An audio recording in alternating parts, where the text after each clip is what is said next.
How did it all begin? Well, how does anything begin? People often say that romance happens when you least expect it. I usually interpret this as meaning that you will cross paths with your ideal mate when you're the least hygienic, the least prepared, the most busy, and the most distracted to the point of missing every signal they may give, so you won't know what the hell is going on, and your chance to meet that person will pass you by. In that spirit, this one began as an accident, and all because of a news article about this new kind of Japanese underpants which makes your fart smell like mint. I saw it on FriendFace. I did not know the person who posted it, but I could not resist. I had to comment on it. A reply arrived within seconds. So I posted another one. And so did they. I was most impressed. I wanted to find out who I was talking to. The most rudimentary research showed that they were female, and they lived in my town. I wondered what she looked like, so I had a look at her photos. I'm pretty sure that's not her. And I don't think that's her either. That's a long shot. Oh. Well, seeing who I was talking to made me feel like kind of an idiot. I don't know about you, but when I see an attractive girl, I don't normally think I should go up to her and say, "Hey, what do you say we grab a drink and talk about mentholated farts?" I was just getting ready to get mad at myself for making such a bad first impression when, thankfully, she snapped me out of it. I continued. And so did she. And so did I. And so did she. At this point, I thought to myself, you know something? I can't be sure, but is it possible this girl is sort of flirting with me? I didn't know, but I thought that I should somehow change the conversation, if only because I was all out of fart jokes. I wondered, what should I do? Should I send her a private message? I'd like to, but that might be a little forward. I don't want to scare her off. I really should think about this and figure out the precise, exact, well-thought-out way to... screw it. I'll just send her a private message. So I did, and I wrote the most benign thing I could think of. That was amusing.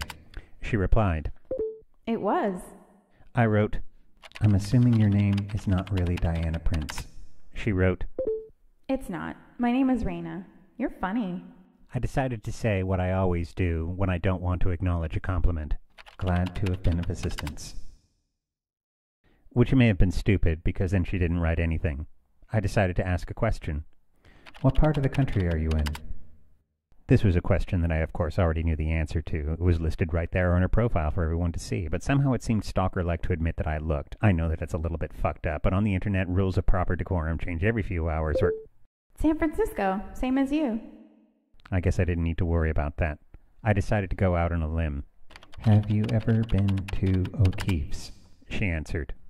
No. What is it? I told her. It's a dive bar on Balboa. It's indistinguishable from Moe's on The Simpsons. I made up plans that I did not previously have. I was planning to go at around 8:30 tonight, and I extended a low-pressure invitation. You're welcome to join me. This is, of course, the cool way to ask somebody out. To say that you're already doing something and say that they can join you. It cuts any signs of desperation out of the equation and signifies that you're independent enough to have a good time whether or not they show up. It really is the best way to save face if she turns me down. If it seems like it doesn't make any difference to me. Like, I don't care if she wants to meet me or not. Sure, I'll see you then. And there you have it. It wasn't all that difficult. I have 4.5 hours until I meet her, and all I have to do is stay calm, be myself, and hide the fact that I'm actually kind of nervous that I'll do something stupid and fuck up the whole thing. Easy peasy, lemon squeezy. I arrived at the bar about 10 minutes early. I usually don't turn up early for anything, but I wanted to suss the place out on the off chance that there was a fight happening or if someone was puking their brains out. I wanted the option to suggest that we go someplace else. I ordered a vodka and cranberry and sipped it through the little red straw. This would keep me from drinking too much for now, but I made a mental note to discard the straw when she arrived. It always makes a person look like they're giving a blowjob to a can of WD-40. I thought to myself, so here we are. Unless she's late, she'll be here in 5 minutes. I wasn't really sure of how I should present myself to make a good first impression, so I started shifting around in my seat. If you don't know what the hell this is all about, just call it the disadvantages of having an unusually multifaceted personality. You can know that it's best to just be yourself, but you still have to decide which one. As I settled down a little, I actually started to feel a bit guilty that I was concerning myself with anything as frivolous as sex and relationships at this particularly perilous time in history. But I rationalized it by thinking that if World War III does soon begin, it would be nice to have company. The drink was kicking in, and I was calming down. I thought, I've been building this whole thing up too much, and whatever is going to happen is going to happen. And then the door to the bar opened. She came up to me. Lev? Yeah. Hi, Rena. You weren't kidding, were you? How do you mean? This place is a dump. I'm sorry you don't like it. It's a dump in a good way. I'm glad you like it. She looked around the room. Jesus, is that what I think it is? It sure is. My God, that thing has to be like 50 years old. I thought, okay, this is unusual. This means that A, she not only knows her history, but B, she can do math in her head in the blink of an eye. You're more than welcome to not find this impressive, but I thought it was. She got herself a drink, and we sat there for a moment. Neither one of us said anything. I figured I should ask some questions in the hopes of getting a lively conversation going, but it wound up sounding a little bit like this. Home state? Ohio. Dad? Barber. Mom? Chef. School? Brown. Job? Design. Cool. No. Why?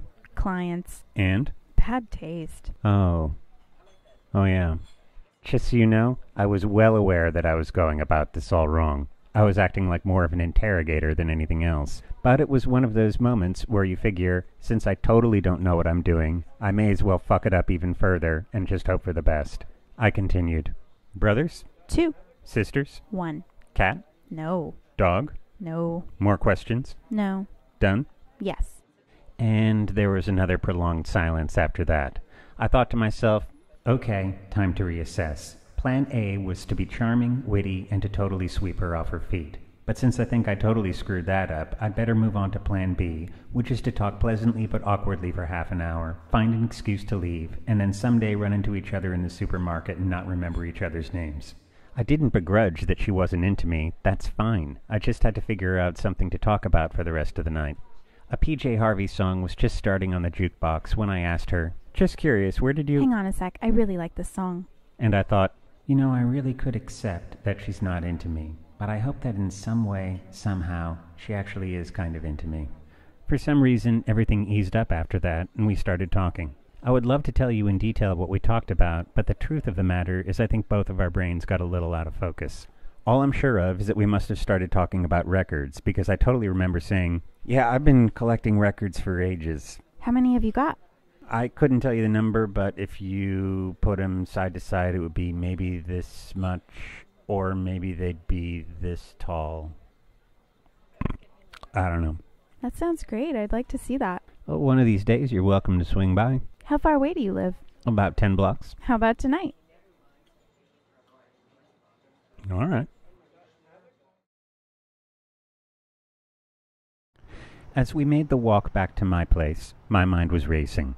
Now, the literal meaning of let's go listen to records is, of course, let's go listen to records. But you can never really tell the subtext of these things. For all I know, she may have meant, well, Lev, I rate you about a 4 out of 10, but since the world is going to blow up soon anyway, we may as well go have a lackluster bonk and then never see each other again.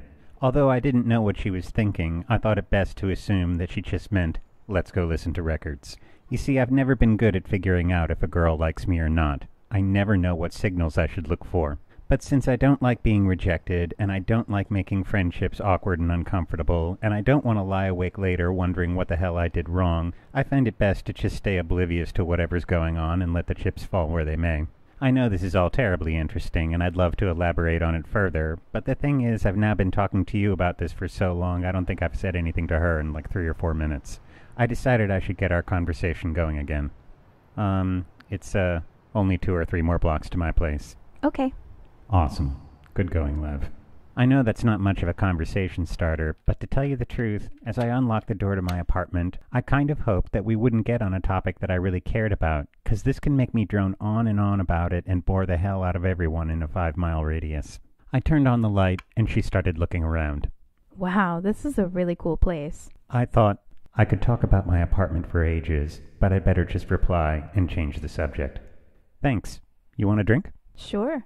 I went into the kitchen and opened the fridge, and I realized that I was faced with another problem. Uh-oh. All I have is sparkling wine, and I don't know how she's going to interpret this. Although she may be impressed that I've got such a sophisto drink on hand, she may also think it's totally sleazy, like it was my plan to get her back here all along. But it's all I've got. All I can do is serve it and make it seem like it's no big deal. I gave her her glass. Wow, champagne. I love champagne. I said, "It's actually not champagne. It's unsophisticated, cheapo garbage sparkling wine. Only $6 a bottle." Tastes pretty good, though. Okay. She started looking at my shelf. You weren't lying. You have a hell of a lot of records. I thought, okay, Lev, here we go. I must resist the urge to prattle on about records. Yeah, I've been collecting them for years. How do you have them organized? I thought, oh boy, I could go on forever about when, how, and why I organized my records. But I won't. I must keep the answer simple. By category. This part is all indie rock, and then there's the goth section, the jazz section, 70s heavy metal, and all of this is Lou Reed, Iggy Pop, T-Rex, and... Oh my god, are these all original edition Bowie albums? I thought, don't go on about this, Lev. Resist the urge to talk about this. Don't do it. Oh, the hell with it. Yes, they are. You see, when I was first getting into Bowie, he was in a battle with his old record company, and a lot of his albums were out of print. Boston had lots of used record stores when I was a kid, and so I was able to find all of them except for the 1971 album Hunky Dory. Every weekend, I would go from store to store looking for a copy of Hunky Dory, and when I finally found it, I was so happy that the guy at the store thought I was out of my mind. When Hunky Dory was finally reissued and remastered, I totally didn't care because I was so happy with the copy that I had. I still think about this every single time that I play it. Yes, they are all original editions. Let's play it. Okay. I put on the record, and we didn't say anything for a while. We just listened to it. When it got to the third song, she lay down on the floor like this. I followed her lead and lay down next to her. While we were both looking at the ceiling, I started remembering this nature documentary I saw, which said that a lot of gestures and postures in the animal kingdom are actually nonverbal mating calls that people probably wouldn't understand. But I did not get to complete the thought, because then she sat up and said, "Kiss me, you idiot." And I said, okay. And we started making out like crazy. It was a semi-unexpected, although thoroughly welcome development. At some point we came up for air, and she gave me this really intense look. I thought she was going to say something serious or dramatic, but she said, "Where's your bathroom?" And I said, "Oh, it's just down the hall. Light switch is on the right." As she walked down the hall, I sat down on my bed and thought, as a guy, I feel kind of weird thinking this, but I would actually rather not sleep with her too soon. Usually that just results in a one-night stand, and I kind of like her, so I would rather if things lasted longer than that. So I think that I had probably better, You found the bathroom all right?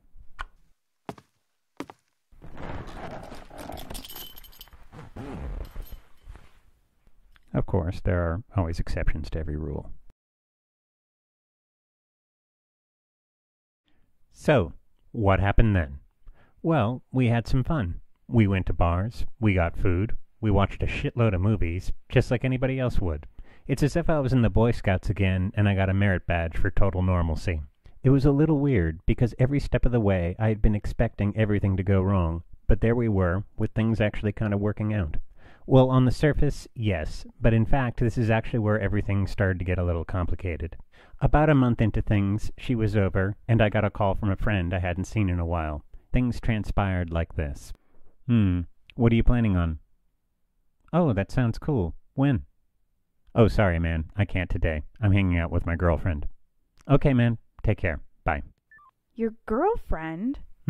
You told him I was your girlfriend. Yeah. Is that a problem? I don't know if I like the sound of that. The sound of what? My girlfriend. Well, what would you rather be called? You could call me by my name. Well, yeah, but he doesn't know you. You guys have never met. So what?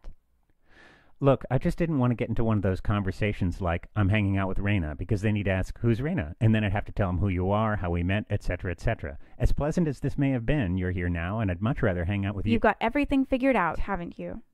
Well, not everything, but I figured out how to avoid boring conversations at least moderately well. Just don't call me your girlfriend. Okay, what should I call you? How about the girl I'm seeing at the moment? It's a bit impersonal, don't you think? Maybe, but I think it explains things well. Okie doke.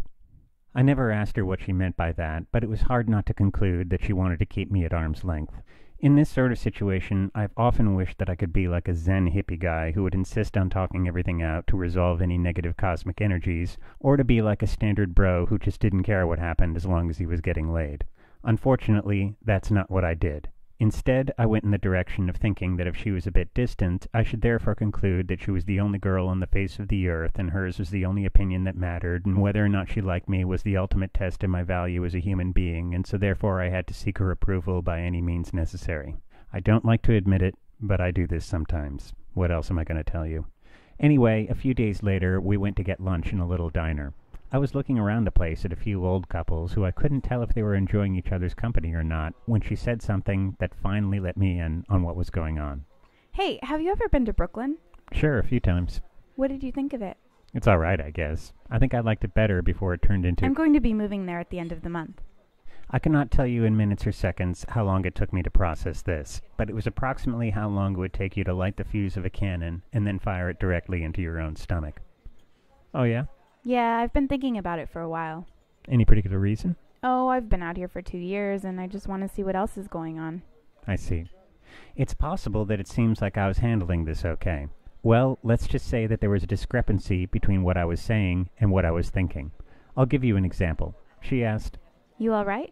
And I thought, hey, I'm all right. Why wouldn't I be all right? Though I do wish you had told me from the get-go that you were going to bail on me, now I've got an excuse to go to a karaoke bar and sing Will You Still Love Me Tomorrow. But I said, oh, I'm fine. You sure? I don't want you to be upset. And I thought, hey, I'm not upset with you. I'm only upset at me for being dumb enough to think that I could hang on to you by turning into some kind of a lapdog following you around going, that's fine with me. Whatever you say. I'll do anything you want. But I said, not upset at all. I think this will be a good experience for you. Thanks. I want the best for you, too. I hope you know that. And I thought, all I know is that life tends to be just one disappointment after another, and most of our pursuits only provide a temporary distraction from the fact that ultimately everyone dies alone.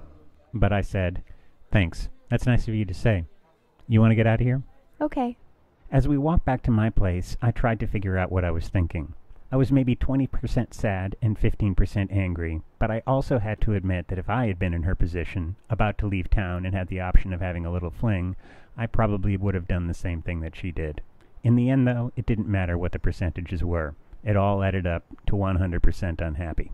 We got a little smashed while watching Simpsons DVDs, and then had sex. I'm not sure if this will make sense, but whenever I've been having sex with someone who's had one foot out the door, some bit of my brain is dumb enough to think that if I do a good enough job, they'll change their mind and stay with me. Then I realize how idiotic this thought is, and I wind up feeling like Pee Wee Herman filling in for James Bond. She fell asleep before I did, and I wasn't sure what I should do. It then occurred to me that times of turmoil have been known to inspire great literary works, so I grabbed my notebook to try it. Well, turmoil may have worked for other people, but my attempt blew chunks, so I gave up and went to sleep.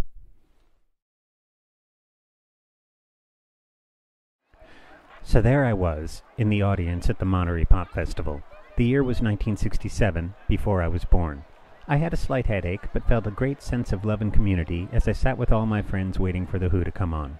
All of a sudden, a rustling, rattling sound interrupted the festivities. I opened my eyes, came back to the present, and saw her scribbling something on a notepad. I asked, "What's going on?" Oh, sorry. I was trying not to wake you. "What are you doing?" I was just writing you a note.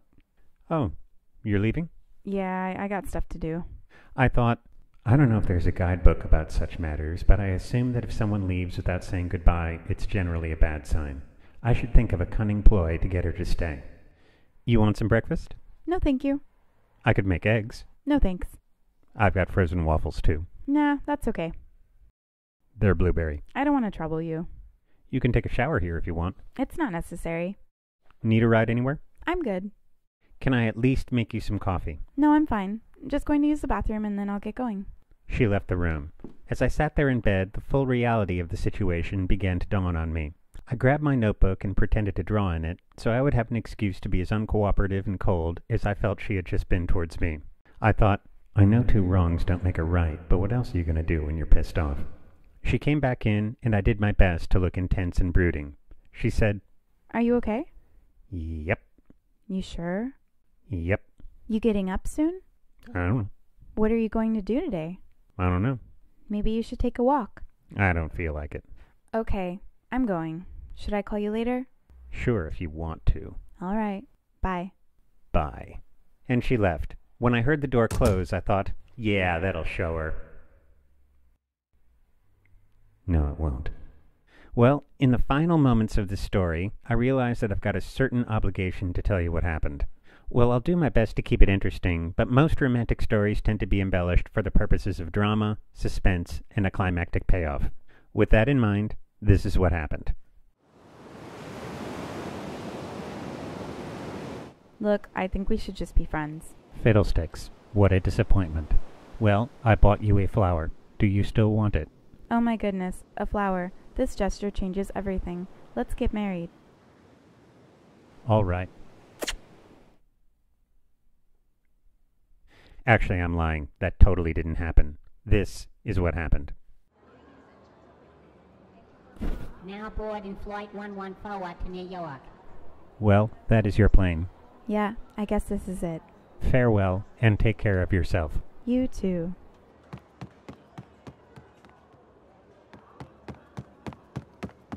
I've changed my mind. Let's go back to your place, drink wine, and watch TV for the rest of our lives. Okay. Yeah, actually, I'm still bullshitting you. That didn't happen either. This is what happened, really. Gee whiz, that nuclear war was a drag. Yeah, it looks like everyone but us is dead. What a bummer. Well, I guess it's up to us to repopulate the Earth. You think so? What else are we gonna do? Yeah, all right. Sorry, I'm done messing with you now. You see, it's like this. Honestly, I wish I could tell you it was dramatic, but it wasn't, so I can't. What happened is that she moved away, we talked on the phone a few times, and then we lost touch with each other. It ended like most things do, it just kind of fizzled out. Sorry, that's all I got. The end.